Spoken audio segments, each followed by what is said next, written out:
pleasure to be in the sacred ground of Brooklyn here this morning. I'd like to thank President Moskowitz for welcoming us to this beautiful facility this morning, and I'd like to thank all of you for attending this policy forum of the Education and Labor Committee Democrats and House Representatives. We're interested in finding the answers to some questions this morning. And these are questions that are not just about a group of workers here in the borough, not just about the men and women whom you're going to hear testify this morning. They're about a much broader question of who we are as a country and what we want to be as a country. Before 1965, in order to get a college education, you either had to be very rich or very lucky. Before 1965, the health care retirement plan for most people was to move in with their children and hope they didn't get sick. Before 1965, the promises that were made in the constitutional amendments that followed the Civil War were, in the words of Dr. King, unredeemed promises. The right to vote was theoretical but not real for many Americans.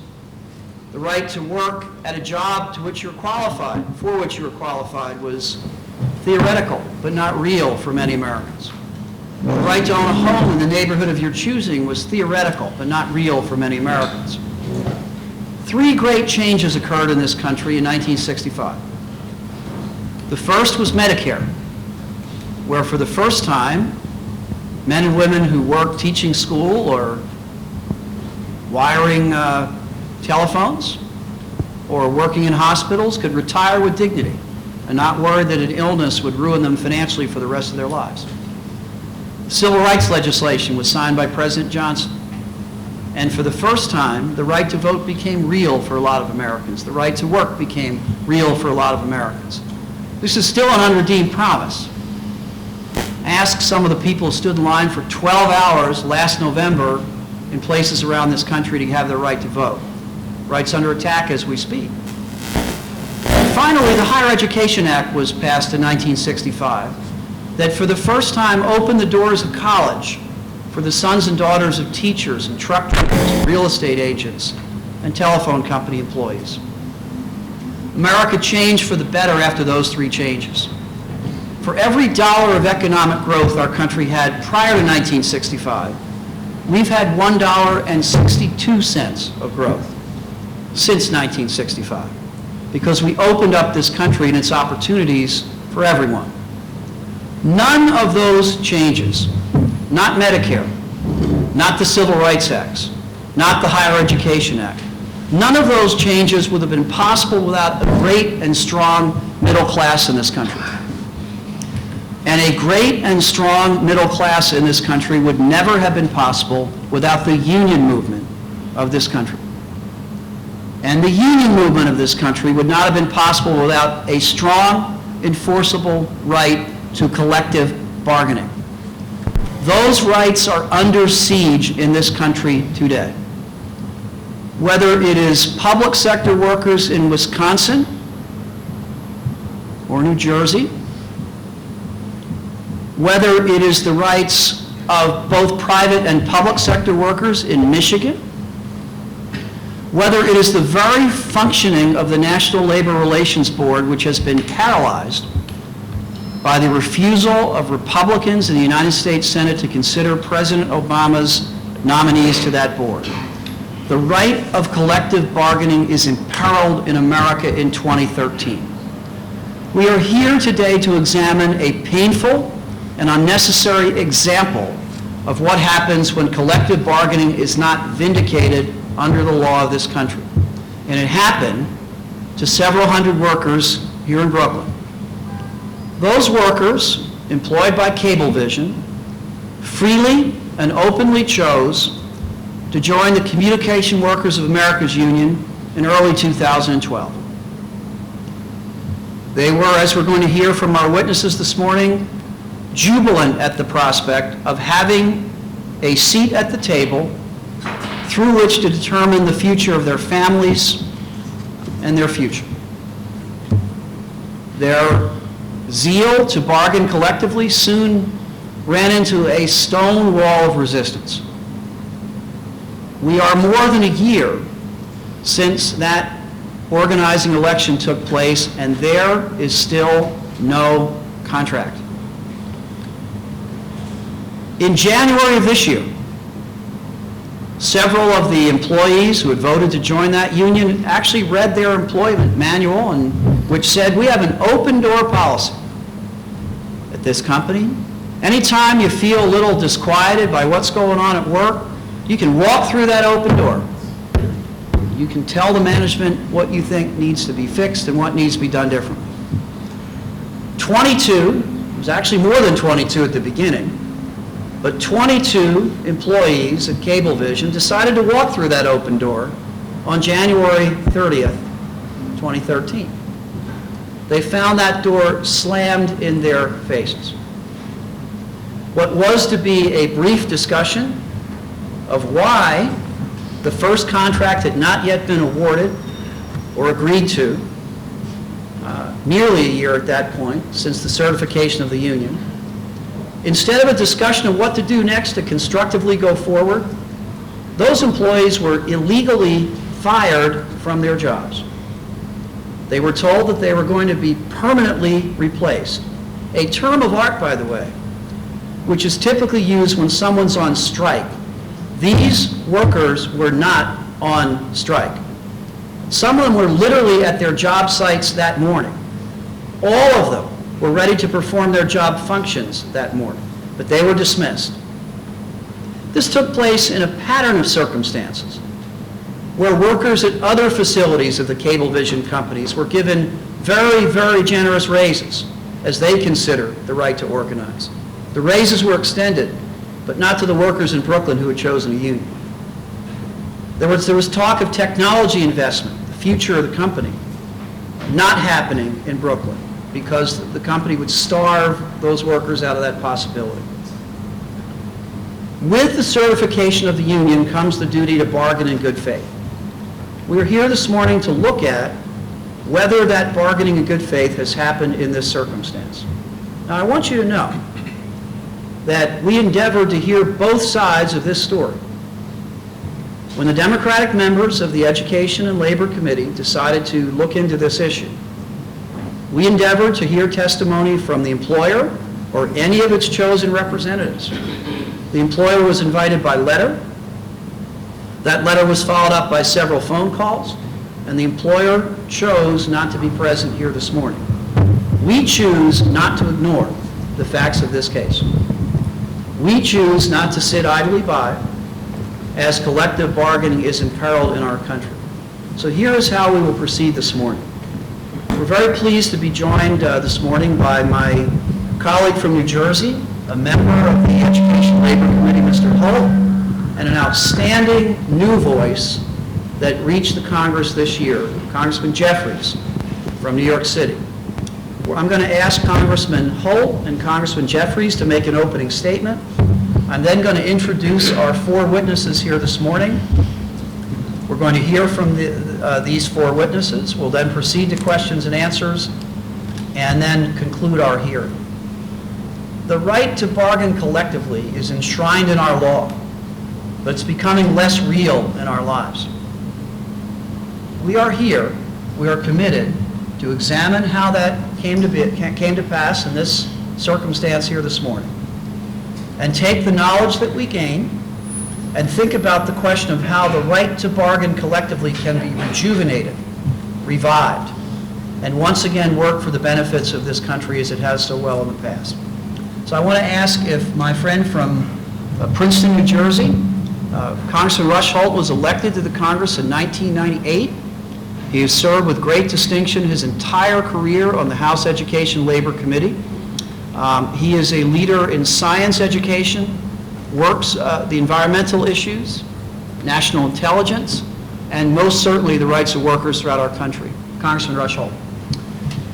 Thank you, Representative Rob Andrews. Thanks for organizing this forum. I thank Borough President Moskowitz for welcoming us to this historic, beautiful building. And I'm particularly pleased to be here with Representative Hakeem Jeffries. I want to thank the panel. I think we will learn a lot today, and I thank you for being willing to join us. I should ask, if there is someone from the employer, from Cablevision here, we would invite you to the table. If there is, please identify yourself well. So thank you. Those of you who have come, thank you very much. We want to talk about the specifics of this matter, but also more generally about whether our labor relations laws and regulations are what they should be, whether they need attention and improvement, what can be done to prevent job retribution taken against people who are bargaining in good faith, for example. The right to bargain collectively brings workers to the table, gives them a voice, and brings dignity to the process. Collective bargaining is a cornerstone of America's economic prosperity, and it's a right that must be protected. Unfortunately, it appears in this case that Cablevision has chosen not to participate in this forum, and I'm sorry that we won't have the full dialogue on this important issue.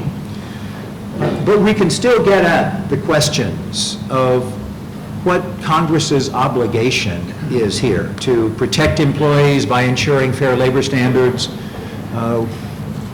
what our responsibility is in worker training and workplace protections and worker safety, the ability to join a union and to engage in collective bargaining. The history of labor relations law is a dramatic history in America. It starting mostly, some of it more than a century ago, but especially in the 1930s, the labor relations law replaced strife and even bloodshed in the workplace with dignity, improved safety, improved wages and benefits.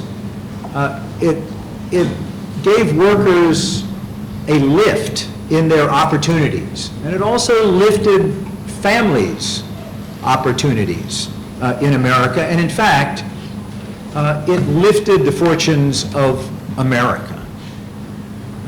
Unions and the collective bargaining that results from unionization have been good for America, and we mustn't lose sight of that, even as in the Congress right now, there is a concerted effort on our committee and in the Congress at large by some to disparage the very idea of collective bargaining, of union representation, of federal regulations for workplace safety, and the right to bargain. In the case of a recent committee action where we were looking at something called Preventing Greater Uncertainty in Labor Management Relations Act, H.R. 1120, the majority party in Congress presented legislation that was a blatant attempt to render the National Labor Relations Board not just more effective, but quite the opposite, ineffective. The avenue for private sector employees to bargain collectively, to file unfair labor complaints, to conduct union elections and so forth, should be strengthened and improved. But the action before Congress has been to weaken it, to completely render it impotent. As a member of the Committee on Education and the Workforce, along with my colleagues, really mustn't sit by while this attack on our glorious history of improving labor management relations in America is thrown out the window.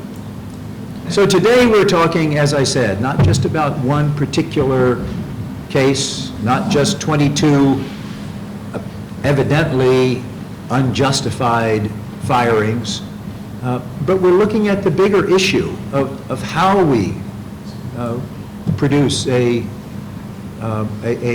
workplace with dignity for the worker, a workplace with better opportunities for workers, and better productivity for all concerned.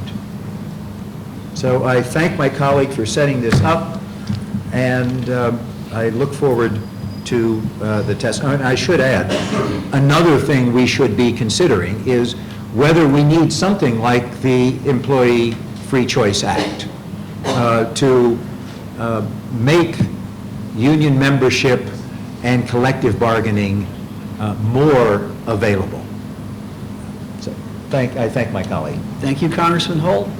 Some members arrive in the House of Representatives and get their footing for a while, kind of figure out where things are, and others, the very first day, step forward as leaders. The very first day are ready to step forward and join the fight for the issues that have made our country great. And Hakeem Jeffries is one of those that stepped forward on the very first day.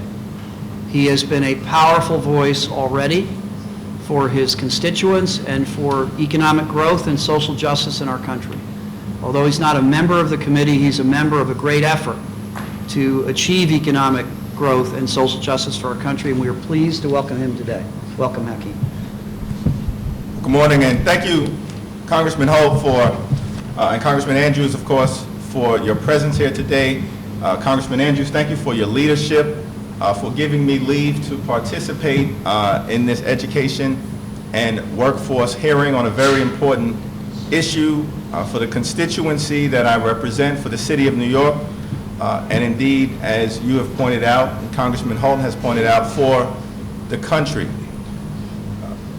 The right to organize, unionize, and collectively bargain are rights that are guaranteed and enshrined in our federal law. And so to the extent that those rights have been violated, undermined, challenged, manipulated in any way, it is our responsibility as members of the United States Congress to determine if that has occurred, as well as to figure out what the appropriate remedy is to make sure that federal statutes are upheld.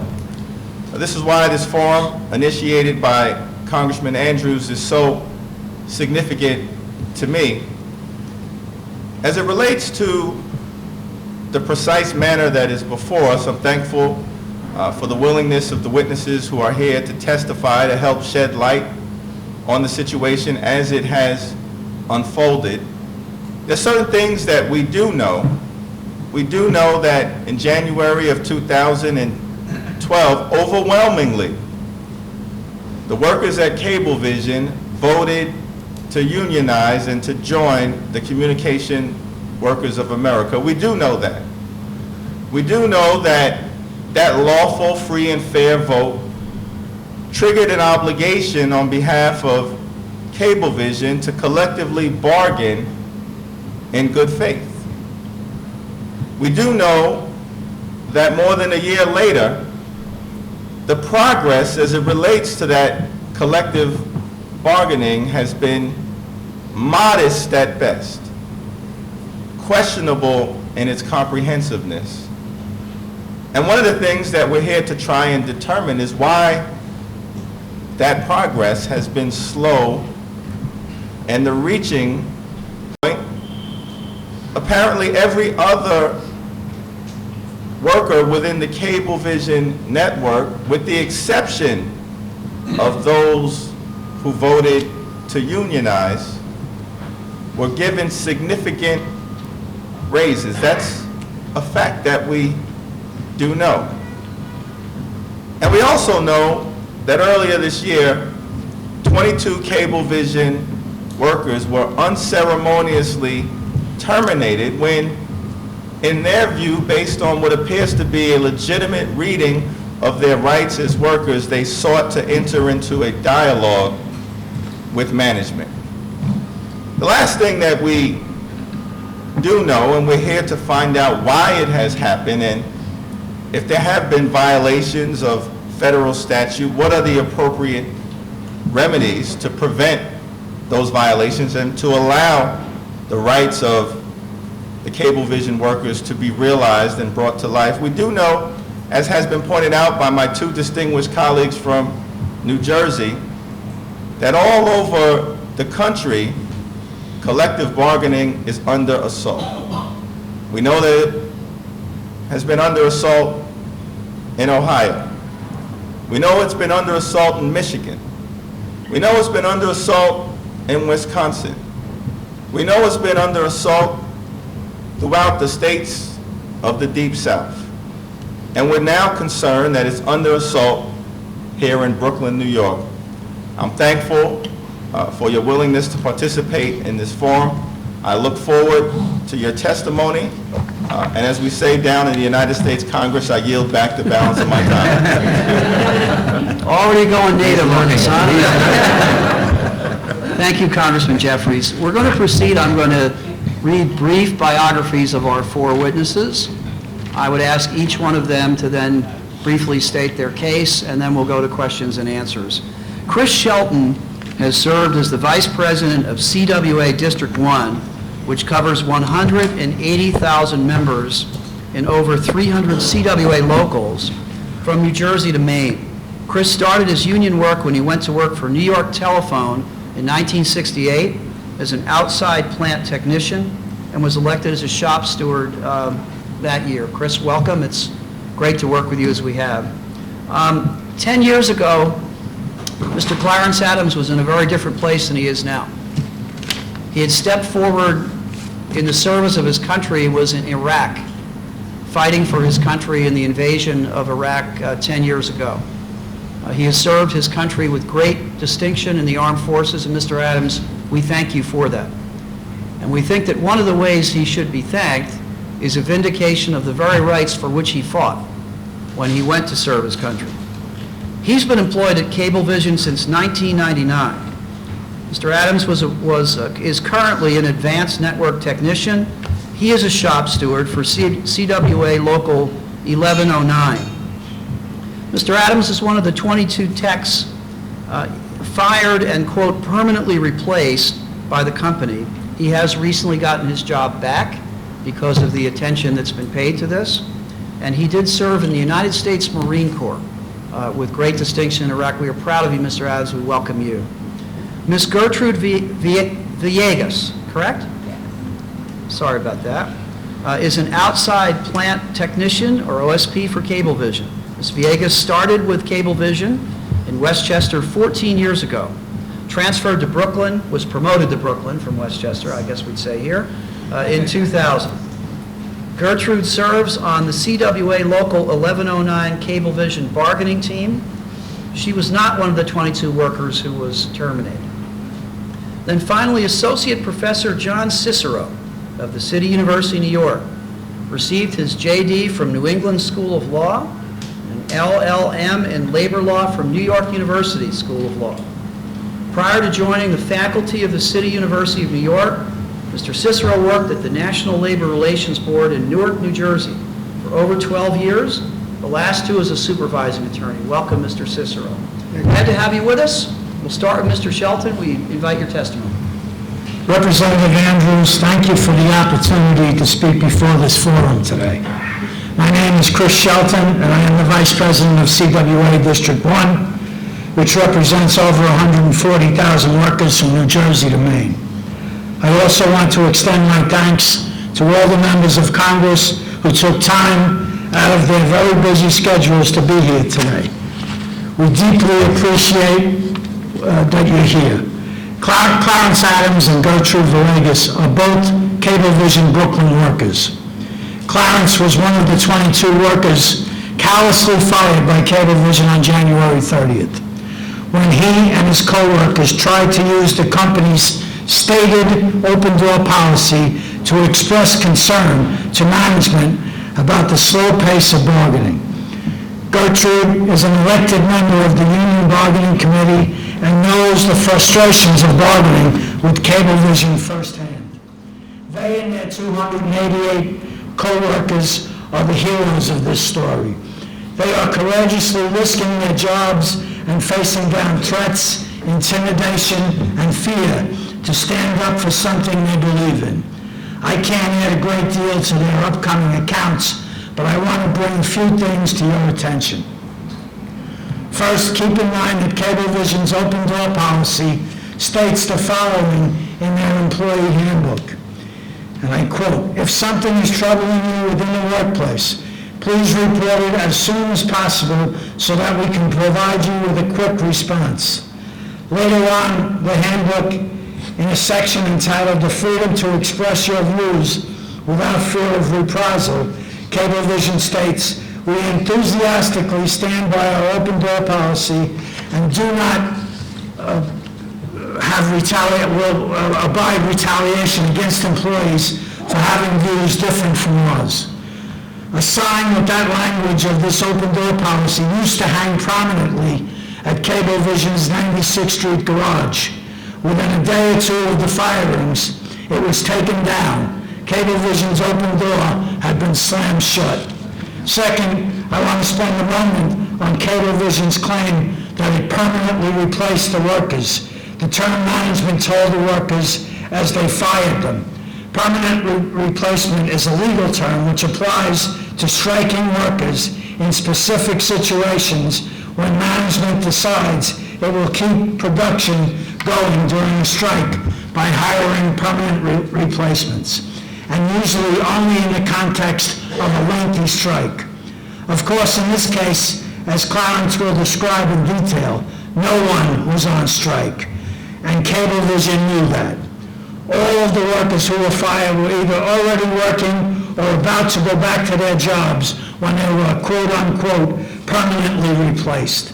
In fact, several of the techs who were fired for supposedly not working were actually driving their trucks and had to be called back to the garage to be told that they were permanently replaced for not working. Yet even if someone accepts Cablevision's bogus premise that there was some sort of work stoppage, why didn't Cablevision simply choose to temporarily replace the workers until the alleged work stoppage was over? Why did they use the term permanently replacement? After all, under federal case law, management could choose between permanently or temporarily replacing these so-called strikers. The answer to this question is simple. There was no work stoppage. The purpose of the firings was intimidation. If the workers had been told they were temporarily rather than permanently replaced, they would have been upset, but also would have known that sooner or later they would get their jobs back. But permanent replacement creates real fear, especially in today's economy. It has a much greater chilling effect on the remaining workers' support for the union. In fact, the firings had nothing to do with a work stoppage. It was an illegal lockout and termination of 22 workers designed to terrify the Brooklyn Cablevision workers out of supporting this union. I urge you to take one moment to reflect on exactly what happened here. Workers voted for a union. Bargaining was delayed for 4 months. Once it began, nothing happened at the bargaining table. Frustrated workers sought a very brief meeting, 5 minutes, under the company's own policy to urge management to make progress at the bargaining table. An hour and a half later, they were fired. They had to go home to spouses and children and explain that they weren't sure how the next grocery bill, dance lesson, or tuition bill would be paid. This blatant disregard for human decency, this willingness to destroy the livelihoods of 22 workers and their families in order to terrorize workers out of supporting a union is truly stunning. It cannot be allowed to succeed. Just because, with the help of so many allies and elected officials, we succeeded in forcing Cablevision to return these workers to their job, pressure cannot be relaxed now. These workers deserve a fair contract, and they deserve it right now.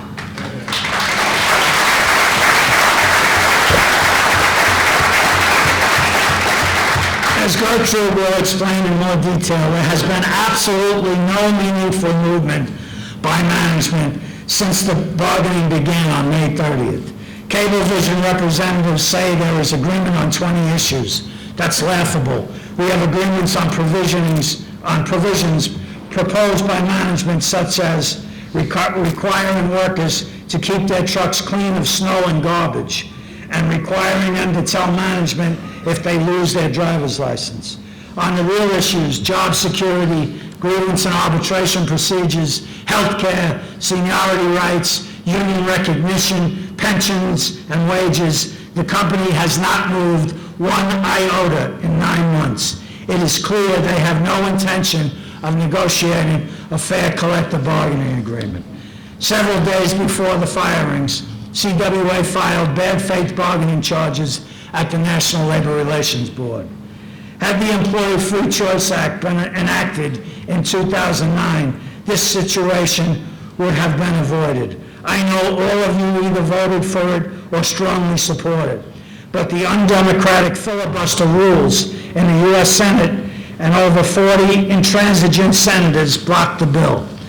Since labor laws are broken in this country, Cablevision and companies like it take advantage of the lack of effective procedures, penalties, and enforcement. They can engage in outrageous conduct without fear of effective government action. Since roughly 50% of successful union elections never lead to a first contract, the Employee Free Choice Act included a binding arbitration provision. Cablevision, for its part, professes a sincere desire in public to reach an agreement. I urge you to test their statements by calling on Cablevision to accept binding arbitration to settle this dispute. If the company is willing to negotiate in good faith and come to a fair contract agreement, as we are, then they should accept binding arbitration of this dispute. Cablevision can easily afford a fair settlement. CEO James Dolan's compensation was $11.5 million in 2011. Just his compensation alone is nearly as much as the total wages and benefit cost of all of the Brooklyn workers combined, who make an average of $39,000 per year. The top 6 Cablevision executives, in contrast, made $346 million over the last 5 years, an average of $57 million each. Cablevision's profits were $1.2 billion with a B, from 2007 to 2012. The company has spent millions on union-busting attorneys, and after the union vote in Brooklyn, Cablevision granted all of its workers, all of them, except for its Brooklyn workers, very large raises of between $2 and $9 per hour to stop the union from spreading and send a message that newly unionized Brooklyn would be left behind. A fair contract settlement in Brooklyn would not challenge the company's fiscal position, to put it mildly. In conclusion, let me say that I have been a labor activist since the day I went to work for what was then known as New York Telephone 45 years ago. I have been involved in more organizing drives, bargaining sessions, and strikes than I can possibly remember. I can tell this committee without any doubt whatsoever, that Cablevision's behavior over the last 15 months constitutes the most outrageous and disgusting example of union busting I have ever witnessed. However, nothing Cablevision does will break this group of workers or the union's determination to achieve a measure of justice and fairness on the job. Today's forum is an important opportunity to shine a spotlight on Cablevision and the need to strengthen America's labor laws. On behalf of all the CWA and especially our members at Cablevision, I want to express my great appreciation to you for convening this forum today. Thank you. Thank you, Mr. Shelton.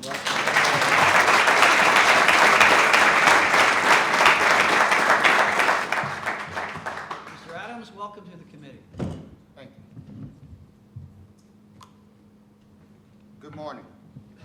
And I'd like to thank you all for the opportunity to participate in this forum. I am truly grateful. My name is Clarence Adams, and I have been a field tech for Cablevision in Brooklyn for over 14 years. I am also a proud veteran of the U.S. Marines. 10 years ago this month, I was among the first wave of American troops who invaded Iraq. I was proud to serve my country, and I was prepared to do whatever was necessary to defend the basic freedoms that make this a great country.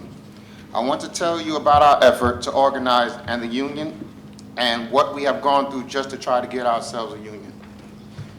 In the fall and winter of 2011, a large group of my co-workers in Brooklyn and I decided we were fed up with the inadequate wages, lousy health benefits, and arbitrary treatment by management. We were inspired by the fight of the Verizon workers that summer, and we decided to organize with the Communication Workers of America.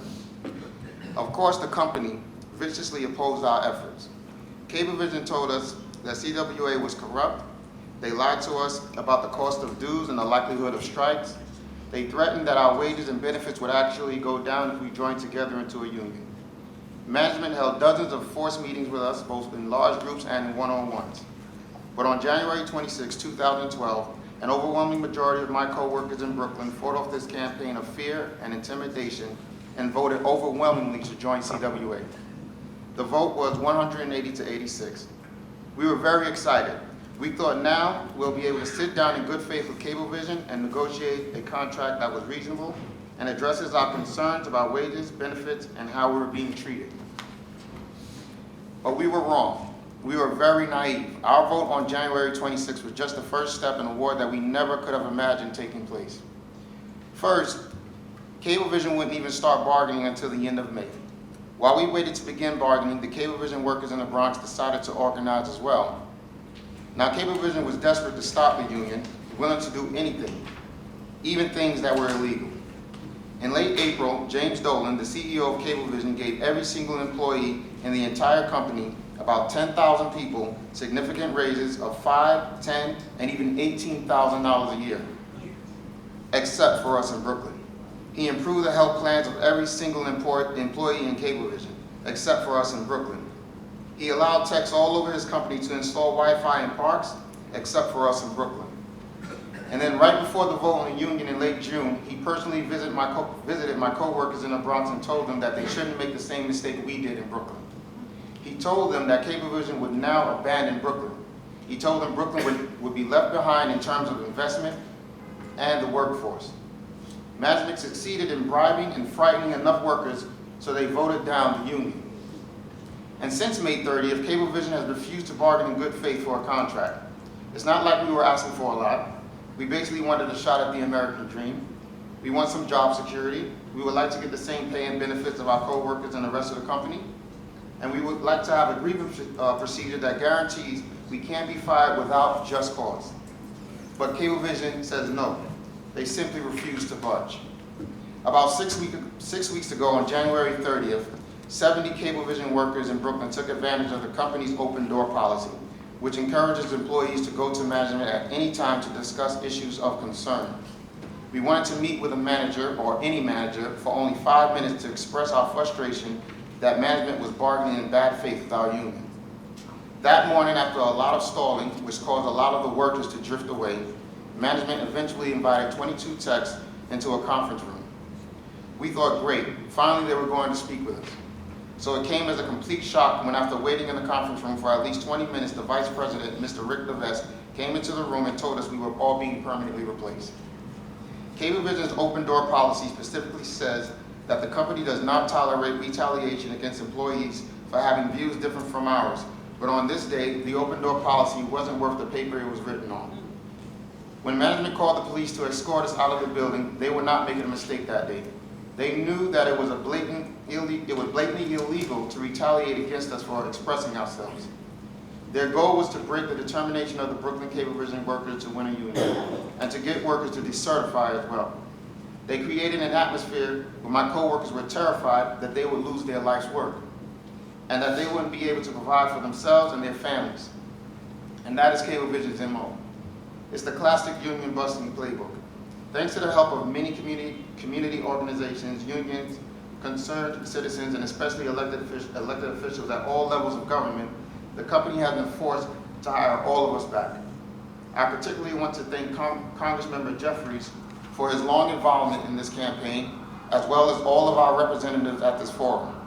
I am proud that my 21 coworkers and I who were fired stayed strong through this entire ordeal. We had faith in our union, and when we walked back in the door, we showed our fellow workers that this is a fight that we can still win. But I have to say, I am very, very upset about what happened to us and what has happened since we have voted in the union. CWA has filed charges at the NLRB, but we are still waiting for them to do something on our charges. The way I understand it, Cablevision committed massive violations of labor law in the Bronx 9 months ago, and still nothing has happened. They committed massive violations of labor law in Brooklyn, and still nothing has happened. I always thought we lived in a democracy where our government would guarantee the rights of the citizens, the rights of our citizens that are protected, and I spent a day in Albany begging our state leaders to do something to help us. They basically told us they were sympathetic, but this is a federal law, and we can't do anything for you. I went home that day wondering if anyone in government would do anything for us. 10 years ago, my colleague and I put our lives on the line 6,000 miles away from home in the name of protecting the basic rights of American democracy. I believed I was fighting so that the rights of every American would be protected. I never thought I would see the day that I, as an American citizen, would have my basic rights trampled on and no one would do anything about it. I never thought that a big corporation could violate my rights and the government would let them get away with it. But that's how it seems to me. This is wrong, and it is really, really upsetting to me. We have been bargaining now for over a year. Cablevision has little incentive to make any movement at the table. If the Employee Free Choice Act was in law, the company would have to submit to binding arbitration for a first contract. This would force them to actually bargain. But I am sad to say my experience has taught me that our current labor laws are a joke, and workers who dream of reaching the middle class and hope for some job security shouldn't have to endure months of fear and intimidation at the workplace. We shouldn't have to fear our jobs every day that we clock in. I was there when my country asked me to risk everything in Iraq, and is it too much to ask my government to protect the rights to join the union at work? Thank you.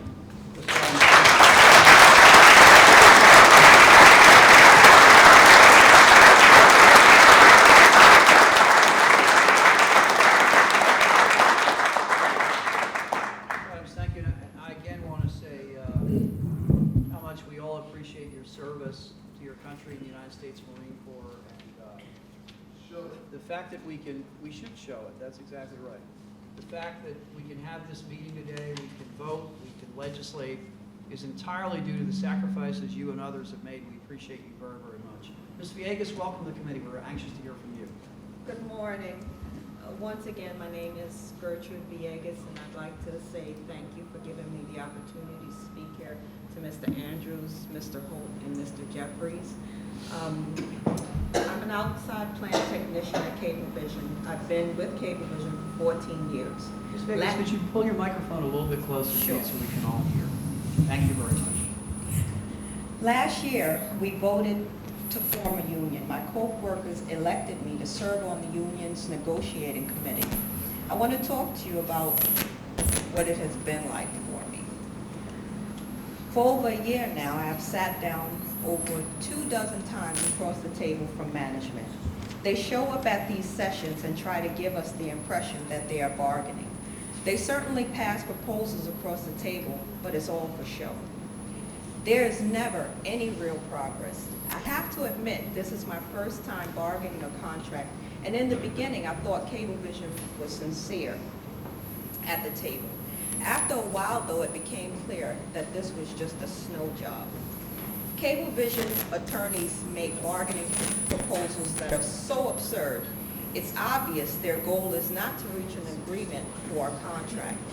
Their idea of changing a proposal is to rearrange the proposal so that it appears different on the surface, but is actually the exact same proposal as earlier. Even when we get agreements on certain issues, they try to take it back in another proposal, or they attempt to trick us.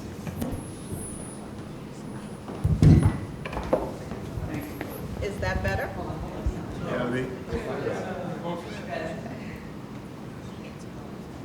Is that better? Yes. I'm not going to start all over.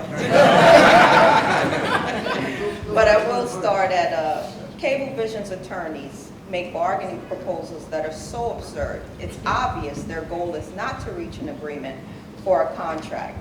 Their idea of changing a proposal is to rearrange the proposal so that it appears different on the surface, but is actually the same proposal as earlier. Even when we get agreements on certain issues, they try to take it back in other proposals, or they attempt to trick us into accepting something that would hurt the workforce. The whole process has been less than honest and straightforward, to say the least. I'm going to give you 2 examples. Although the Labor Relations Board has recognized the union as the sole representative for all Cablevision technicians in Brooklyn, management spent months insisting on much more limited recognition clause than what the Labor Board certified. For months, they wanted to recognize the union at the current addresses of their Brooklyn locations, so that if they moved down the street, the union would be gone. When we finally got tired of their antics and threatened to file a complaint with the Labor Board, they stopped pushing that issue and seemed to agree to the union. We won the board election. I thought the issue was resolved, but to my surprise, the very next week they began proposing a new way of undermining union recognition. Now the proposal is that if they move down the street and hire new workers, our contract won't apply. We'll have to bargain everything all over from scratch. Of course, this is ridiculous, but that doesn't stop them. The second example is of what they're doing at the table. I'm sure that as members of the House Labor and Education Committee, you know that under virtually all union contracts, workers can't be disciplined or terminated except for just cause, which is a legal term that basically says that Cablevision can only discipline the workers for proven bad acts. Instead of this just cause provision, Cablevision spent the first 8 months of bargaining, demanding that the union agree to what they call proper cause. Sounds okay, right?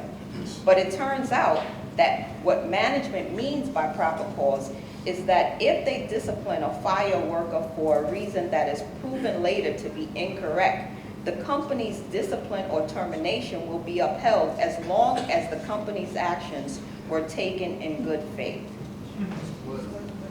In other words, Cablevision wants to be able to discipline or fire me, even if it's proven that I'm innocent of the charge, as long as they had a good faith belief that I did the bad thing when they first disciplined me. Eventually, they changed their position, but in a way, they have typically responded at the bargaining table. They changed the name of their proposal from proper cause to just cause, but defined just cause exactly the same way that they define proper cause. This is not a change. You can call a dog a cat, but at the end of the day, if it still barks, it's a dog. Like Clarence, I have seen fear and intimidation that the company uses to try and break us. I was not one of the 22 illegally locked out techs. When Cablevision illegally fired my brothers and sisters, it was not about them. This hostile and illegal act was aimed squarely at those still at work. It was crude, but a powerful message that was delivered loud and clear. Support for the union and your ability to feed your family and pay your rent is in danger. Within an hour of the illegal lockout, I saw many of my coworkers remove the red pro-union wristbands that they were wearing. People stopped coming to meetings. Cablevision's campaign of terror did not end with terminating nearly 10% of the bargaining union workforce. At the very same time they were locking out the 22 techs, management sent a memo to the remaining workers informing them that they could sign a petition if they wished to kick out the union. Then a secretary went around with a petition asking people to sign to decertify the union. A number of frightened workers did sign a decert petition and submitted it to the NLRB right after the company's notice went out. No one can accuse Cablevision of being subtle. Current law is ineffective in stopping such abuse. The NLRB is painfully slow and seems to have little power. Companies like Cablevision exploit this by violating the law with impunity. At the end of the day, my fellow techs in Brooklyn just want a decent wage and a secure job. We aren't asking for anything that is unreasonable, but we do ask that our laws begin to once again protect the vulnerable, not turn a blind eye when large corporations turn to what can only be described as economic terrorism at work with no consequences. If the Employee Free Choice Act had been enacted in 2009, we would not be sitting here today. Cablevision workers in Brooklyn would be working with a contract by now. Terror could not be used as an effective tool at work. I urge this body to push to fix our broken labor laws. I thank you for listening. Thank you, Ms. Fair.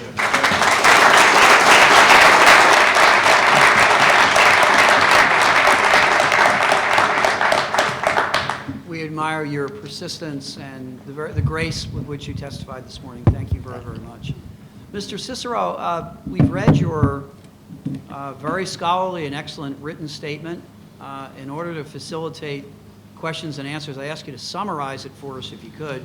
We appreciate your long years in the vineyard of labor law, and say your written statement is a part of the record.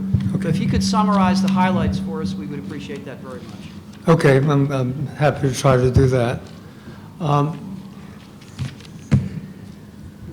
The overriding theme, I think, of what I've written and what I'm hearing is the incapacity of the law in addressing the factual issues that arise, especially in cases involving collective bargaining.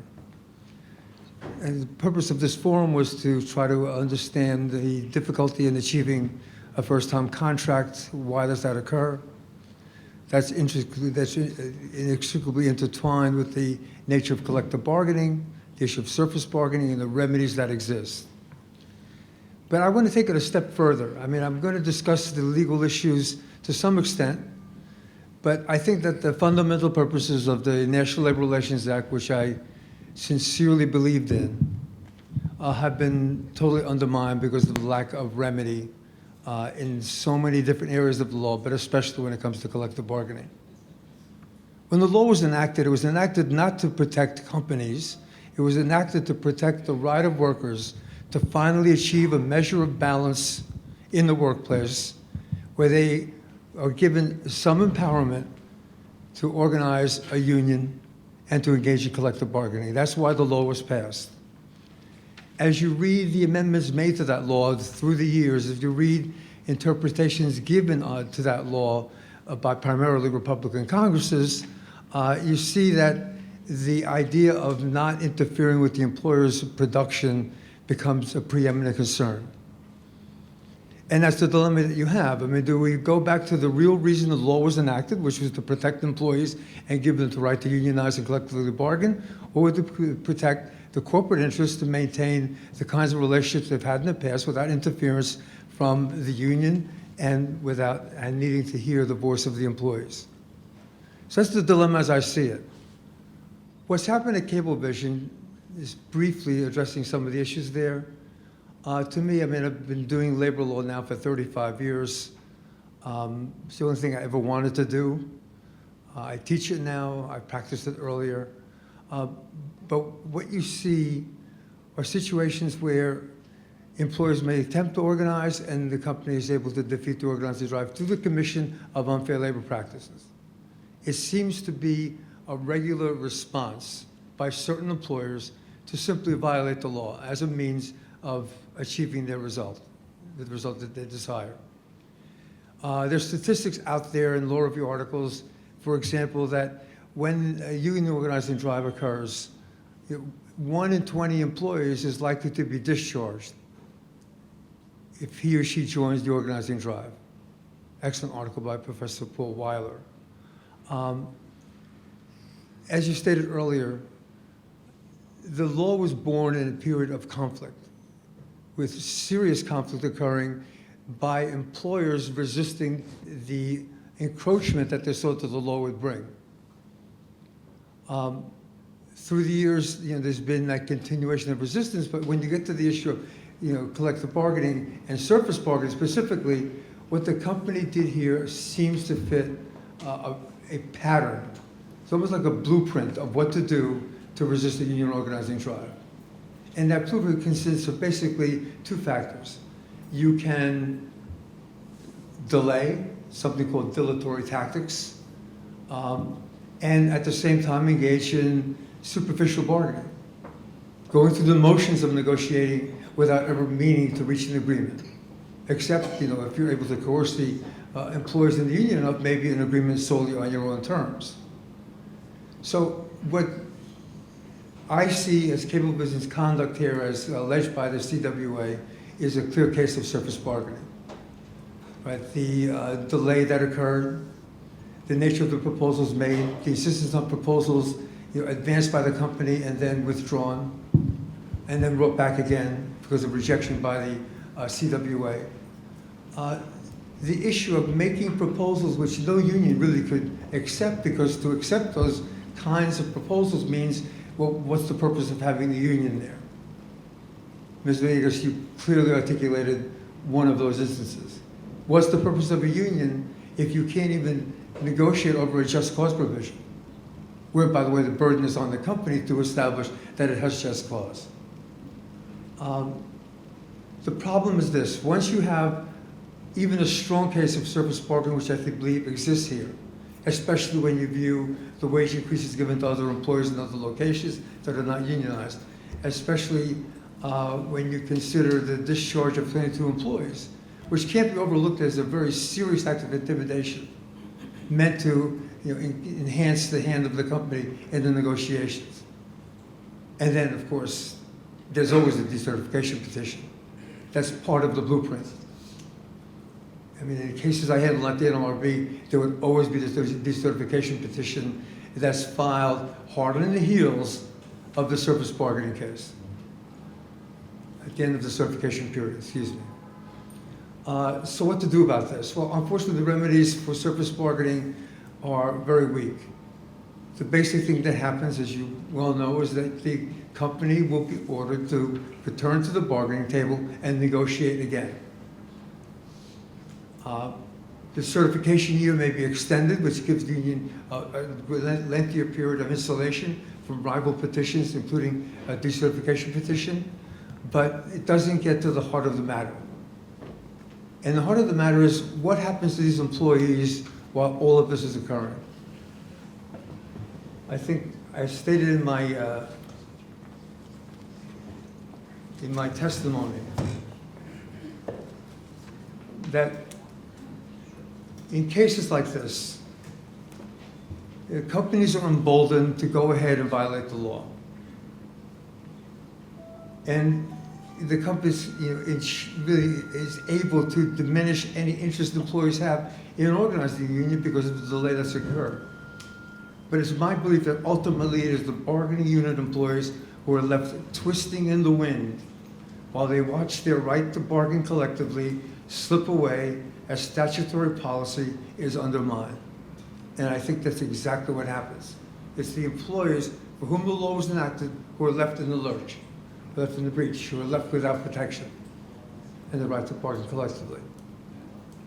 What can be done about this? I have my own notions of what can be done. I believe in the Employee Freedom of Choice Act. I believe in interest arbitration provisions that law encompassed. But I also, maybe because I'm accused of always being a Wagner Act person, go back to the idea of the permanent replacement of economic strikers and how that must be altered. There have been attempts to do that in the past. They've not been successful. Given the political climate, it's hard to see that it could be successful. Steps they should be taking before the draconian measure of permanent replacement occurs.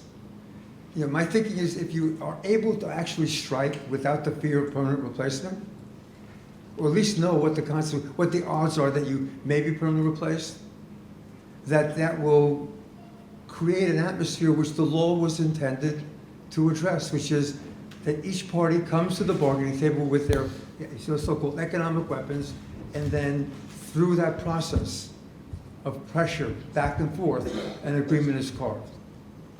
The agreement is reached. Without the right to strike, I don't see how the union has the sufficient leverage to press on the demands of the bargaining table. And so I would seek a way in which to modify the McKay Radio Doctrine. I would seek a way to even carve out from the Employee Freedom of Choice Act the principle of interest arbitration. I would try to strengthen the board remedies by going back to case law that's been decided for many, many years, saying that the board has no authority to amend Section 10C or to rule under Section 10C in a way that really addresses some of the issues of collective bargaining, including what happens when you engage in bad faith bargaining, the employee's been out of work, they have no have accumulated back pay. What about a remedy that would include back pay in those kinds of situations? Seems to me that this combination of different ways to approach it would have some effect on the ability to carve out a remedy. Without that, you're facing delay. There are outrageous cases out there, and I don't want to say this in front of the employees because I don't want to dishearten them more. But there are cases where it's taken 6 years or so longer for a company to be told what? Go back and negotiate. Well, thanks a lot. Now what? Well, you need some kind of leverage there in order to move the process forward. That's not to say that what's happened is futile. I think you have a strong case. I think a strong case leads to a good result. And if the political winds are blowing in the right way, maybe there will be some change in the law. And if the courts would consider what happens to employees as they make rulings, I think that would be an incredible difference in the result you can expect in the process of litigating a case. Thank you very much, Professor Cicero. We appreciate that.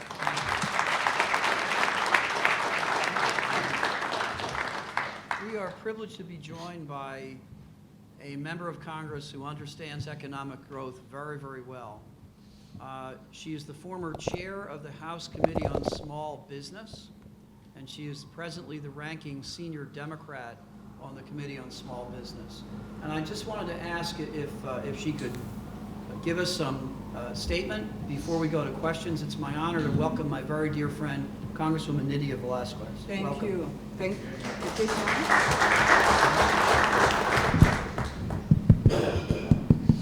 Is it on? Yes.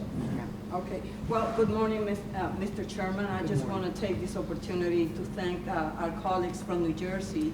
Welcome to New York and welcome to our districts. You are providing a great service to working families in this country, and especially in New York City, when so many working families are working so hard every day to make ends meet. And there is so much cynicism and disillusion with everything that is going on in our country. That is a great opportunity to provide workers and an expert in the area of labor laws to discern about this issue. And I just would like to have the opportunity to ask some questions. I wasn't here at the beginning because of some personal issues related to health, but I'm okay. I just want to be able to listen. I read your testimonies, and let me just take this opportunity to thank the courageous workers that are here to share with us your experience and your hope that the laws of this country are to be respected and that we have a playing field so that you can achieve the greatness that this country has to offer. And one of those is for workers to have the rights to unionize, and that we do that in a fair way. So thank you very much for being here this morning. Thank you, Mr. Chairman. Thank you, thank you. We're going to proceed with questions, and I'll start with Mr. Holt. We'll then follow Ms. Velasquez, Mr. Jeffries, and I will conclude the questions. Mr. Holt? Thank you. Mr. Shelton, let me put this in perspective, or I will ask you to help us put it in perspective. Is this an isolated matter in Cablevision? Are there other parts of Cablevision that have union representation for collective bargaining? Is there any pattern of activity that you would point to that would suggest, that would support the contention that Cablevision is not dealing with the union in good faith? Actually, Congressman, the Brooklyn technicians are the only unionized portion of the Cablevision company. We were, as you heard the testimony, we were organizing in the Bronx also, and that's when Cablevision and their CEO decided to give people $5 to $9 an hour raises to defeat the union, to keep the union out. And it's absolutely a pattern here of what they're doing to the Brooklyn technicians rather than every other technician, every other employee in Cablevision. They gave 10,000 people substantial raises to defeat this union or any other union from coming in and representing those folks. They also, James Dolan, the CEO of Cablevision, right before the vote in the Bronx, went and told the employees in the Bronx that that they should not make the same mistake that the technicians in Brooklyn made, that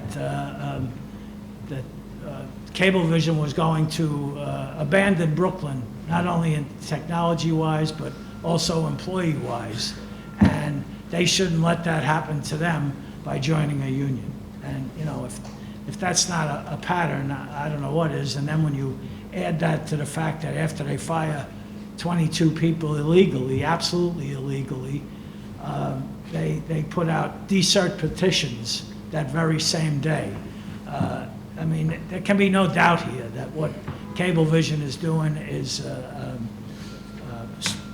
they're guilty of surface bargaining and of absolutely, without any doubt at all, discriminating or worse against the folks who decided to, under their rights, under the Constitution of the United States, decide to become unionized.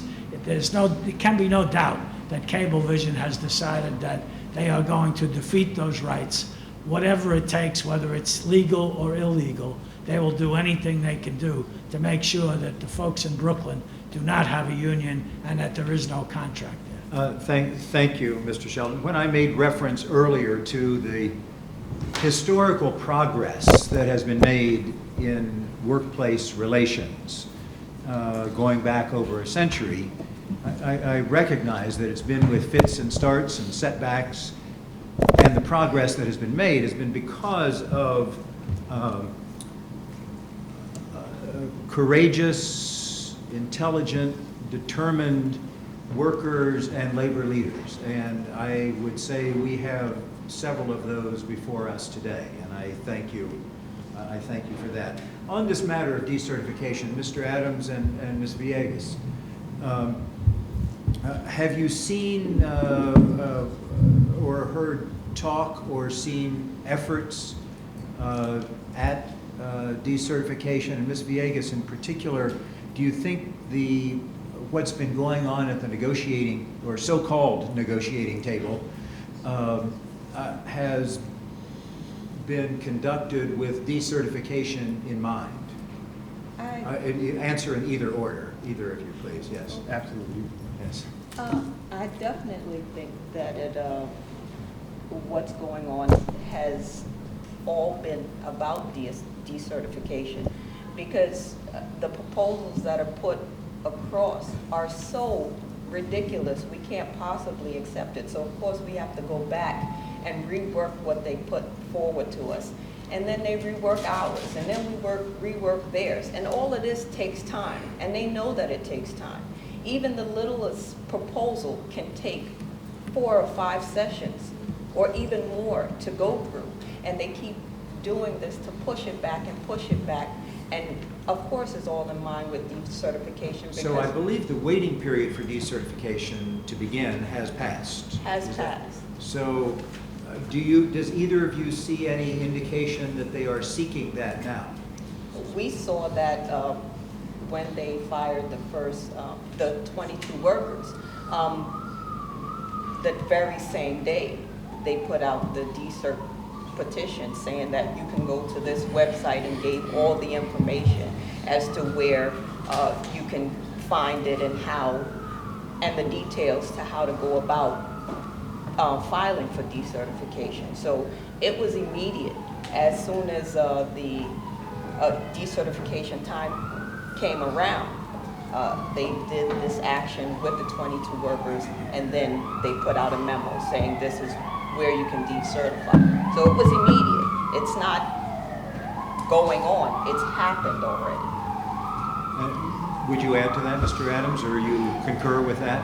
Yes, I definitely concur with everything that she says. She brings up one very good point. On February 7th was the actual date for decertification, where basically that morning when I arrived to go to work, they had the decertification memo slipped into our routes that same morning. There are a lot of things that I've noticed, walking around the warehouse. We're not allowed to pass out any form of, union reading material in the company. We're not allowed to do certain things as far as expressing union matters during work hours, which is understandable. But the thing that escapes me, and the reason why I know that this is the case, is that when the secretary decided to hand out the decertification petition, she did so willingly with no problem. She was able to walk around in the parking lot area, around the parking lot area to do so, whereas on our behalf, we weren't able to do anything of the sort. Well, I think we've established that what's going on here is not about the work practice of these specific workers, but it's about unionization. In further questioning, I hope we can elicit from Mr. Cicero some more recommendations on what to do. And I yield back my time. Thank you. So did you want to comment? Well, on the issue of decertification, Yes. In my experience at the NLRB for 12 and a half years, I had a number of cases involving bad faith collective bargaining charges. In the many that I remember, either as a supervisor or actual board attorney, there would be a decertification petition filed, which was, held in abeyance because of the unfair labor practice charges. But to me, the strategy is clear. The strategy is to delay any agreement for 12 months. That's the period that that is protected from the filing of a petition. As soon as that period elapses, the petition to decertify is filed. Mere coincidence? I mean, most of the time there's evidence of the company promulgating the petition, being unlawfully involved in fomenting the petition, and I don't see any regulatory reform in that area, except to extend the certification year as a remedy. Well, one thing I would just note that many opponents of the Employee Free Choice Act are deeply disturbed that there's no secret ballot to form a union under the majority sign-up provision, but they don't seem to be very disturbed that that provision applies to decertification. Right. In other words, in this instance, if a majority of employees in this bargaining unit sign the decert petition, it happens. Not even any further decision of the board, as far as I know. But of course, if people try to form a union in the same way, that's regarded as a great assault on the secret ballot. It's an interesting contradiction in terms here. Ms. Velazquez. Thank you, Mr. Chair Lady Chairman. Velazquez. Thank you, Mr. Chairman. Mr. Shelton, Cablevision delayed the beginning of the bargaining for almost 4 months. And then they proceeded to draw out the negotiations so long that not only have they failed to reach agreement on major issues such as wages, health care, pension, their one-year clock has run out and the union is now eligible for decertification. The company even circulated materials about decertification. I just would like to ask you, have you ever encountered any other New York company that has acted so disingenuous in their contract negotiations? I have to think about that for a moment, but Good one. we deal with some pretty bad companies, but, not to the extent that's happened here at Cablevision, particularly the firing of 22 people for which something that's not only their right under Cablevision's own policies, but it's absolutely their right under the law to convey their displeasure with the speed of negotiation. But you should know, and I don't know if it's clear, but there has been a decertification petition actually filed with the NLRB. The NLRB has held it in abeyance because of all the unfair labor practices that have gone on here. So it will not be, they will not take any action on it until all the unfair labor practices that Cablevision has, we believe, committed are adjudicated. So there is actually a decertification petition which occurred when, as Clarence and others have said, when the secretary at Cablevision went around with their full knowledge and had people sign it on the shop floor. Thank you. Mr. Cicero, the city can review Cablevision franchise agreement, and in fact, the city council held a hearing. If they do so, what things are they going to be looking at? Well, as I understand, with the city council, an agency set up by the city council to address this issue? Yes. Forget the acronym for it. I think they're going to be looking at the basic substance of the charges that have been brought against Cablevision. Because if the standard is that the employer should not be allowed to deny employers their rights under the law, including the right to collectively bargain, I mean, they would be looking at the same kind of information that the NLRB will be looking at in terms of assessing whether there's good or bad faith bargaining. So all of the pieces of evidence that you've heard here are things that would be considered under the standard of denying the employers their collective bargaining rights.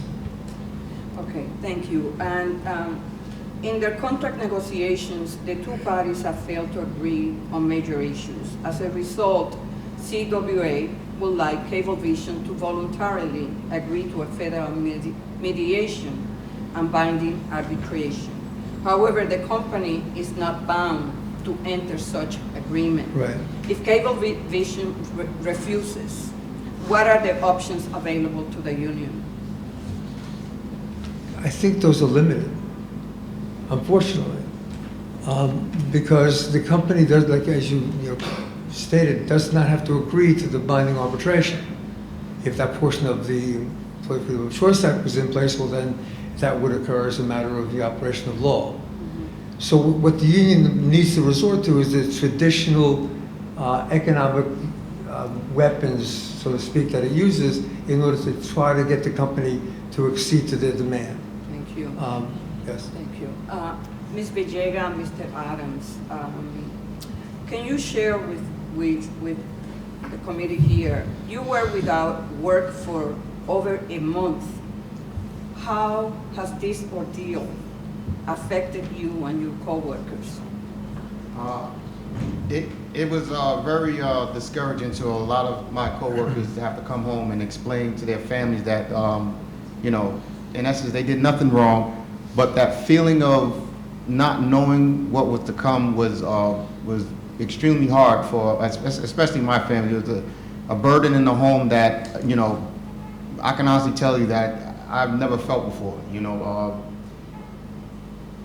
we all went in there with the intent to just basically relay a message, you know, to our management, and to know that all those years combined were just replaced in a matter of seconds, you know, without any way to rebuttal. It's really, how can I say, it makes you feel like you're hopeless. You're hopeless.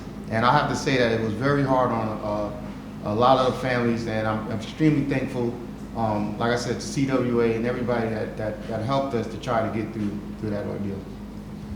I would like to, I wasn't part of the 22, but I was in the work environment, and it was heavy on a lot of our hearts. He lost sleep, and we all lost sleep with him. And that tells on how Cablevision entered into the psyche of a lot of people, because it created a fearful state for a lot of people.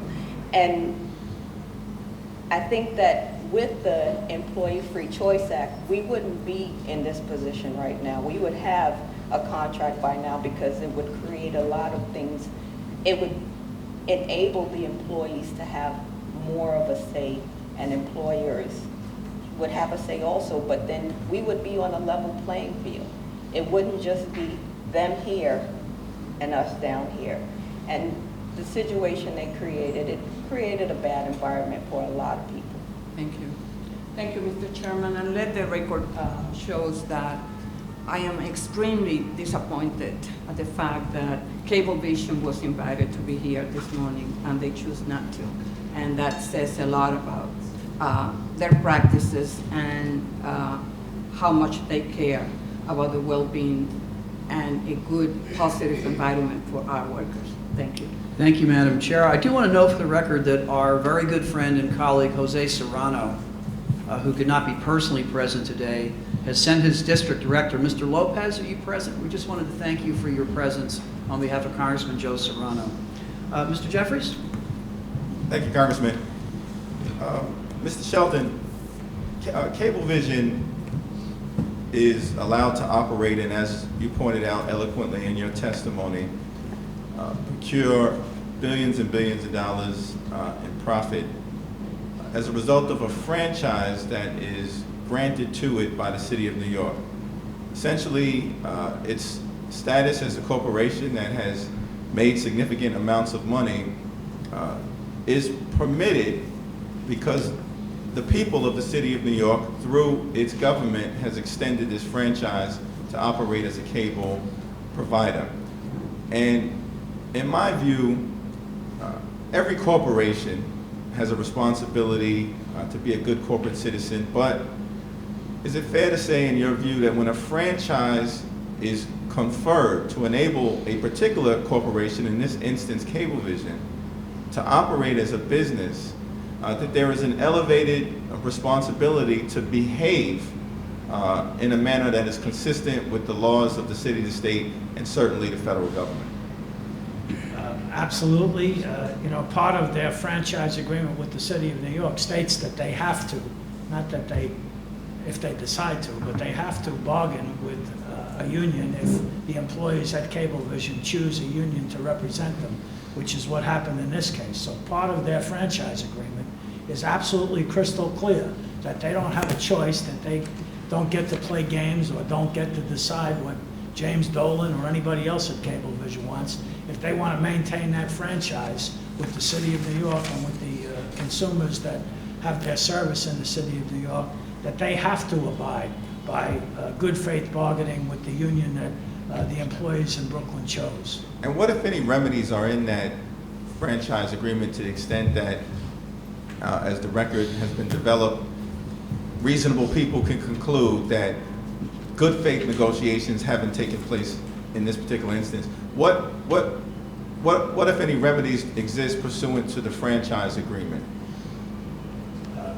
Well, in actuality, a couple of weeks ago, all of the people on this panel testified before a city council committee and presented the same evidence that we've presented here to you today. And you know, the city council is, there is a committee called the Do It, I believe is what it is, the acronym for it, which decides on franchises, and the city council was looking at directing Do It to investigate whether Cablevision was living up to the portions of their franchise agreement, which says that they have to bargain collectively with the union that the Brooklyn Cablevision folks chose. And if they do not, there is a possibility, I would assume, that if they're in violation of their franchise, that there is a possibility that the city will remove their franchise and they will not be able to do business in the city of New York. Now, that's probably a very great long shot, but it is something that the franchise is clear, and you know, I believe that the city ought to take whatever action it can, because you know, when people sign documents with the city, they ought to live up to them. Certainly. Professor, classic union busting over time in different places in the country involves, as you pointed out in your testimony, a variety of different tactics, delay being one, in terms of running out the clock on the one-year period where there's an exclusive right to collectively bargain. Seems like punitive exclusion is how I would phrase it, is another tactic, which means that we're going to confer benefits on every other employee throughout the corporation, with the exception of those who have voted to unionize. Right. That's a different tactic. Right. Outright intimidation, right, through retaliatory terminations, Right. seems like a third tactic that is used. We're going to terminate employees to create a chilling effect Exactly. throughout the company. Third tactic. Seems here that the trifecta of union busting may be in existence. Because we've got delay, the record seems to suggest. We've got these punitive benefits and punitive exclusion that has taken place, and we've had now the third leg take place with the retaliatory terminations. Right. With this type of fact pattern, what meaningfully are the remedies that currently exist under law before the NLRB? And also, what type of discovery is available to determine the communications that took place internally within Cablevision as these decisions have been made? Let me start with the remedies that might be available. You know, there'll be an order for the company to return to the bargaining table and negotiate in good faith. There'd be an extension of the certification year to allow more period of time for an agreement to be reached. There'd be a cease and desist order issued with respect to all of the unfair labor practices, including the granting of a wage increase to non-unionized workers. The company undoubtedly would have a defense there that this was consistent with the prior practice that they had with respect to granting wage increases. I don't see how that's really going to prevail because of the amount of the increases and the fact that they provided no wage increases in the negotiations, at least as an offer. And then there's the discharge of the 22 workers. Companies reinstated them, they've done that, and you know, thankfully for those workers, they're back at their jobs and not suffering the economic consequences of an unlawful discharge. The remedy there would be the back pay that they, for the period of time that they were out of work. Companies claim that they that they were on strike. I don't think it's supportable. I think the issue of permanent replacement is just a red herring. It's kind of just, oh, let's call them permanent replacements because we know we can permanently replace them, but we can't fire them. And like I said earlier, that's a term of art in terms of the legal consequence. So those employees will be entitled to their back pay for the period of time they're out of work. Ironically, the reinstatement of those workers probably mutes the ability of the union to seek injunctive relief under the pursuant to Section 10J before the NLRB. I don't happen to believe personally that that should be a limiting factor. I think the focus should be on the bargaining and some kind of injunctive relief issued on the bargaining part of the case as a way to put pressure on the company, especially in the context of the nature of all of the UOPs that have occurred. Thank you. One last line of questioning. Let me first thank Ms. Villegas? Villegas. Is that correct? I wanted to make sure I got it right for the record. And Mr. Adams, for your testimony as well as your involvement, your courage under fire in many ways. The 22 workers who have been brought back, who one of whom I think remains to be brought back, but the 22 workers who were terminated, has there been any discussion as to the back pay that has been owed to the extent that these terminations were inappropriate, as the company seems to have acknowledged as a result of every 22 being brought back? There has been no discussions at all as far as back pay. I believe Lakeisha Johnson, one of the 22, actually brought up that question to one of the HR managers, I believe, and she got no answer as far as that was concerned. And subsequent to the terminations, if either of you could just speak to the mood of the employees. Often these type of retaliatory actions are designed to intimidate, discourage, create a climate of fear. This is the type of action that we saw during the civil rights movement often. Any significant social movement designed to bring about change at any level often prompts a vicious response designed to discourage, intimidate. I'd be interested, what was the mood of the Cablevision worker in the immediate aftermath of the terminations? Well, Clarence wasn't there because they let him go. Yeah. But I was, and it was quite depressing. Because I'm on the bargaining committee, everybody wanted to come to me and discuss what occurred and what's going to happen and how did this happen. And I had no answers for them. And truthfully, it was heavy, truly heavy on my heart. I lost sleep over it, and I'm sure a lot of people, other people lost sleep over it because they thought if it could happen to them, it could happen to any one of us. And all of us have responsibilities. And it had a great impact on the turnout for the union meetings. It had a great impact on people even wanting information as to what was going on in bargaining. Usually after a bargaining session, I'm deluded with, questions. Everybody wants to know what's going on, what's happening. I was like a pariah. Nobody wanted to speak to me anymore. So that was it was a really, really difficult time. And I'm really happy that CWA and all the politicians that helped in this process to get all the workers back. Because without you guys, Cablevision wouldn't have moved one iota. Thank you. Thank you, Mr. Chairman.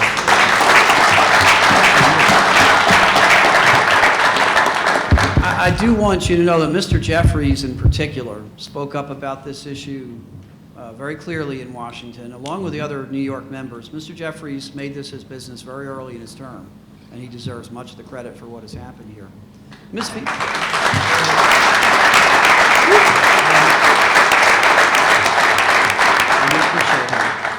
Ms. Villegas, I think you just summarized very eloquently the entire objective of a union-busting campaign. When you said, quote, "I felt like a pariah, no one wanted to talk to me," close quote. My sense is that was exactly the employer's strategy in this instance. And they may have had a temporary success. I assure you, to the extent that we have anything to do about it, they will not have a permanent success. You will.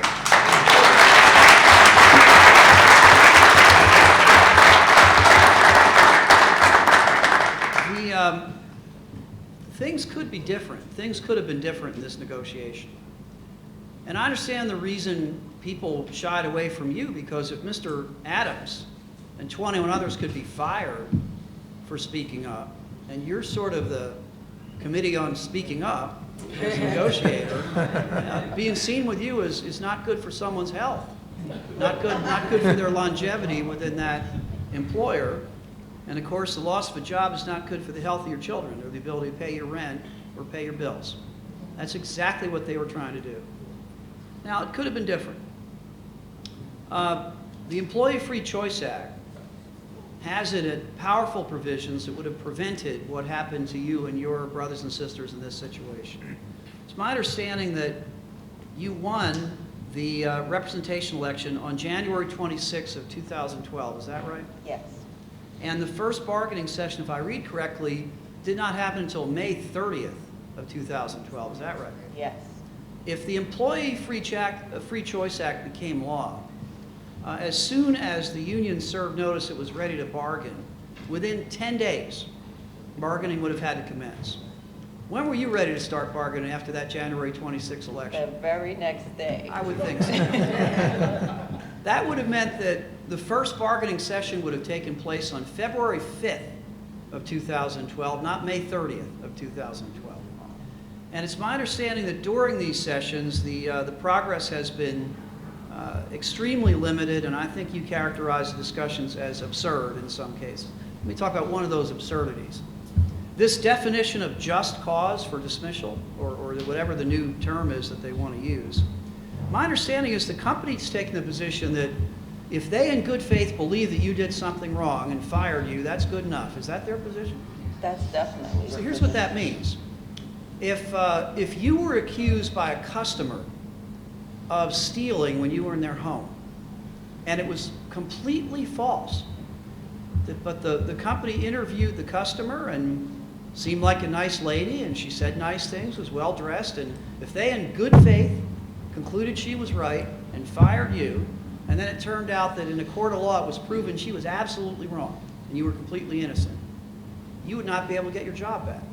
That sounds like a rather absurd position. I think he used the right word for that. If those kind of positions had been taken under the Employee Free Choice Act, on the 90th day, which would have been May 15th, by my calculation, maybe May 5th, no, May 15th, you would have had the ability to either choose to extend the negotiations in cooperation with Cablevision or call in the federal mediators. Which would you have done on May 15th? Called in the federal media. Yeah, and the mediators, who are not, by the way, some thought police, they would have come in and they would have sat down with the two sides and said, well, tell us, employer, why do you want this dismissal provision about just cause or good faith? And they would have had to explain it. And they would have asked you what you thought about it, and you would have taken your position. Did the company ever represent during bargaining they didn't have the money to, they did not have the funds available to provide raises or increases in benefits? No. No, evidently they didn't, because they gave those raises and increase in benefits to 10,000 other people. So if they had said to the mediator that, well, times are tough for us. We only made $1.38 billion in the last 10 years. Times are pretty tough for us. And we can't afford this. If they said that, I think the mediator would have said, well, why'd you give raises to 10,000 other people and increases in health benefits to 10,000 other people? Now, if at the end of the 30 days of mediation that had gone nowhere, you and the employer would have had a mutual choice. You could have agreed to extend the 30 days. Now, would you have agreed to extend the 30 days of mediation given the way they behaved? No. I don't think so. What then would have happened is that on June 15th of 2012, an arbitrator would have stepped in. And he or she would have heard the elements of your case and would have heard the elements of Cablevision's case, and they would have made a decision, and that decision would have been binding on both sides. Now, that's where we could have been in this situation. And to those who say, well, I don't want binding arbitration, I've sat in hearings. We've had people on the other side of this question say how terrible binding arbitration is. Then you know what? When you read their employment contract with their company, they've all got binding arbitration provisions in it. Almost every CEO in this country that has a negotiated employment agreement, and that's almost every CEO in this country, has in his or her contract a binding arbitration provision. We believe if it's good enough for them, then it's good enough for you.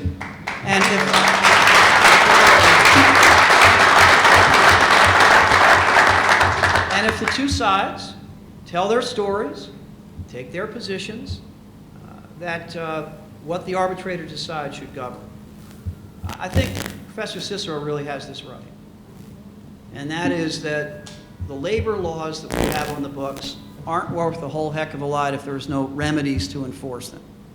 The victory that you won on the 26th of January of 2012 is only a meaningful victory if there is good faith bargaining. And when there is not good faith bargaining, there is no opportunity under the present law to fix that. We do believe that the Employee Free Choice Act is the way to proceed with that.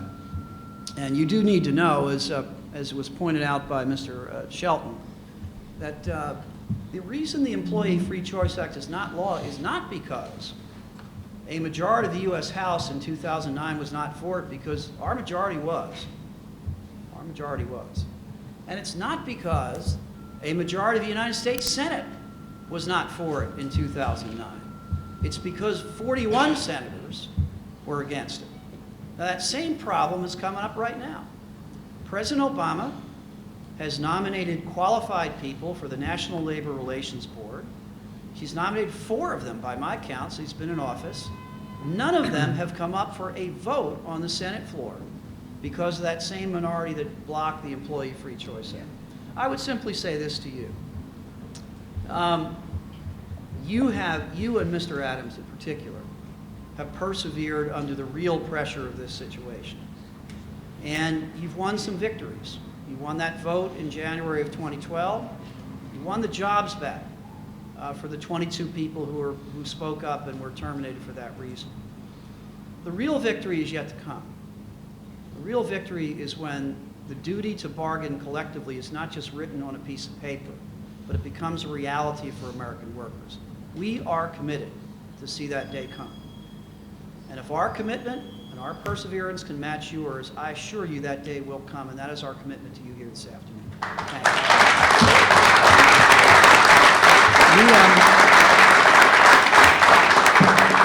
That was not a question, but I felt like saying it, you know? We're going to conclude with closing statements from my friends and colleagues, and I'll start with my friend from Princeton, New Jersey, Mr. Holt.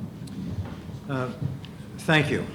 Well, it's been, you have established, I think, that this was and remains a case of classic union-busting tactics. I think Mr. Jeffries laid that out. He called it a trifecta, I think, of... and Mr. Cicero, I think you've given us much to think about, that there are things that we can do and should do to strengthen remedies and sanctions, to forbid permanent replacement in situations like this, to forbid delay and have sanctions against delay in situations like this, that there be a mandatory process that leads to mediation. And I think it's important to note that while some of those remedies and sanctions are at best weak or non-existent now, we and the workers here have the union to thank for not letting up on this. This is, you know, it would probably be easy to walk away from just a couple dozen workers and say, well, this is just too small an issue for us to deal with. The union didn't do that. And I think the fact that some of these people, in fact, it looks like almost all of them have been reinstated, not with back pay, not without a lot of pain and suffering in the process, but the fact that many of them have been restated probably traces directly to the fact that the union brought this to public attention. And you know, it's unfortunate that it has to be played out in the newspapers instead of being dealt with in the respectful, dignified way that the labor relations laws should provide a forum to carry it out. But Since that forum doesn't quite exist in the way that we would like to see it, I think we should thank the union for this Communication Workers of America for their persistence.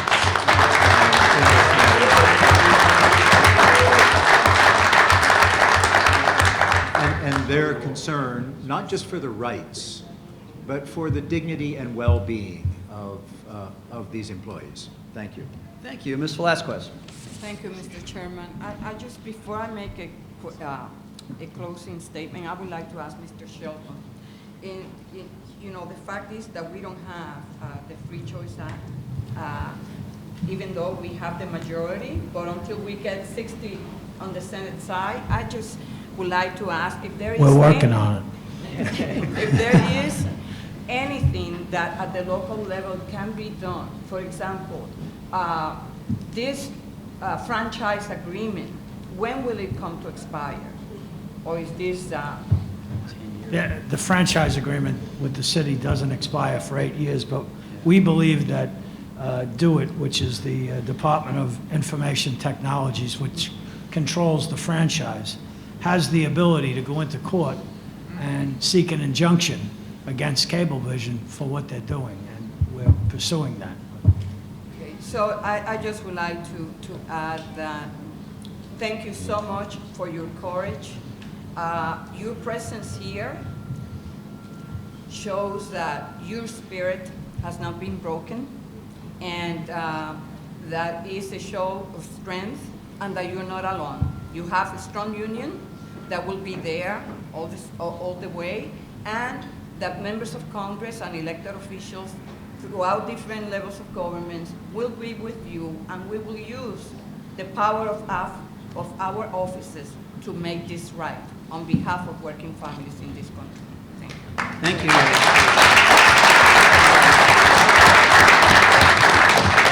And I again want to thank Mr. Jeffries for his very meaningful advocacy for his constituents in this matter, and ask him to close.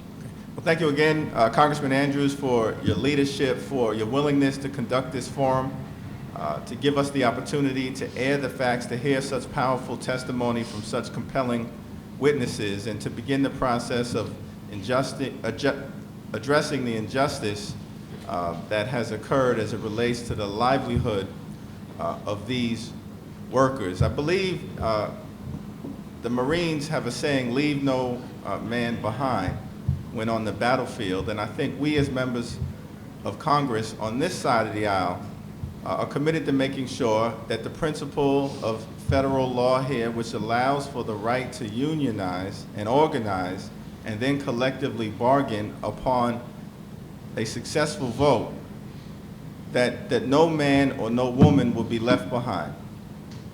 And we think that the facts as they've been laid out, certainly to me, have suggested that there's an effort to undermine a lawful vote that had taken place in January of 2012.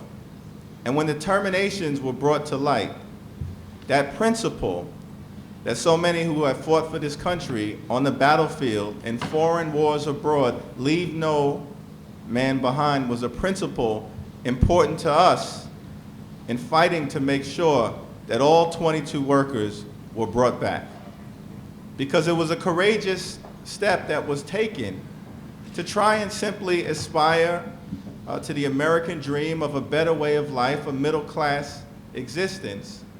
It's a value that we know is under attack all over the country.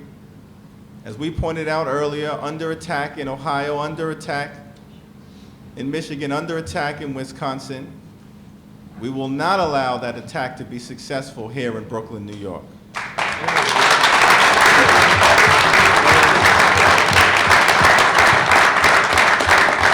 Let me just close with this observation. Dr. King once prophetically noted that in his view, the arc of the moral universe is long, but it bends toward justice.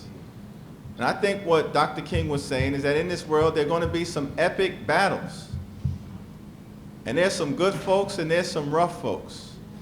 But at the end of the day, as long as a few good folks as has been evidenced by those Cablevision workers and the brothers and sisters from CWA who have joined and locked arms with them, as long as a few good folks work hard, sacrifice, dedicate themselves, good and justice at the end of the day will prevail. Thank you for your courage on the platform.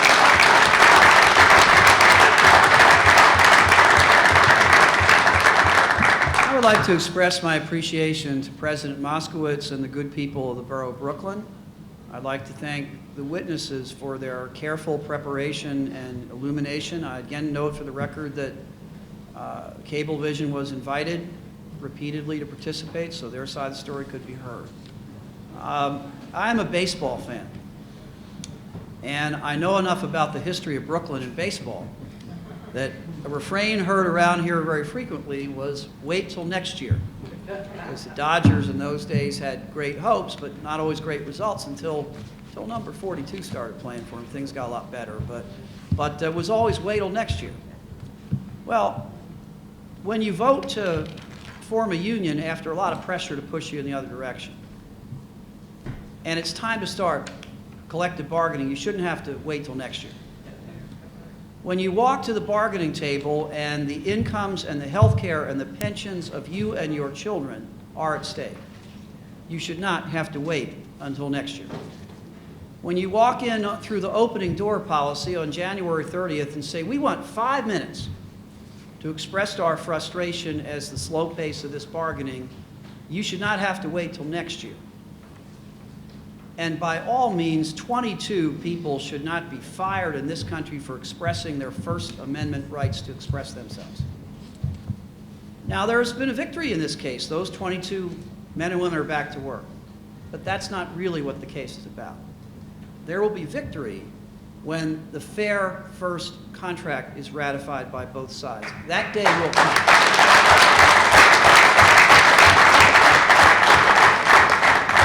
That day will come. But the greater victory that's at stake here is when any person, whether she cleans hotel rooms or he is working the most high-tech firm in the country, any person who wishes to organize and bargain collectively has their rights protected to do so. The United States is a great, great country, and I thank God every day for the privilege of living here. But we are not as great as we should be when the guy who owns the building is doing just fine, but the lady who cleans it at night isn't.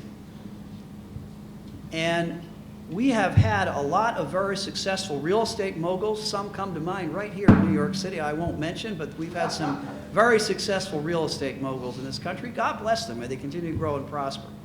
But the lady cleaning the building at night has had a pretty tough 15 years.